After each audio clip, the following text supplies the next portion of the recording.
নদীর সেতু, তার নিচে প্রেমালাপ। শুধু তাই নয়, নদীর জলের স্তর যে বেড়ে চলেছে সেটা খেয়াল রাখতেও ভুলে গেল এই প্রেমিক প্রেমিকা। শেষমেশ নৌকা নিয়ে উদ্ধার করলো স্থানীয়রা।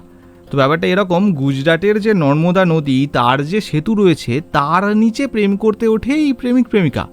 দুজনেই হয়তো ভেবেছিলেন একান্তে সুখের সময় কাটাবেন, মন খুলে দুটো কথা বলবেন, কিন্তু সেটা আর হলো কই।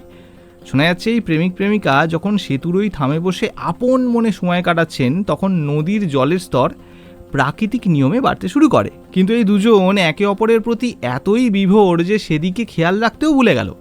শেষমেশ এমন পর্যায়ে পৌঁছয় যে সেতুর নিচেই আটকা পড়ে যায় দুজনে। একসময় কোনো রকমে একটা উঁচু জায়গা দেখে দুজনের প্রাণ বাঁচলেও নদী পেরিয়ে আসার পথ বন্ধ হয়ে যায়। তখন জলের স্তর যথেষ্ট বেশি। এরপর বেশ কিছুক্ষণ এইভাবেই আটকে থাকে দুজনে। ভাগ্যচক্রে স্থানীয় কিছু মানুষ দুজনকে দেখে ফেলায়, চটপট নৌকা নিয়ে উদ্ধার কার্যে নেওয়া হয় এবং কিছুক্ষণের মধ্যেই ওই প্রেমিক প্রেমিকাকে উদ্ধার করা হয়।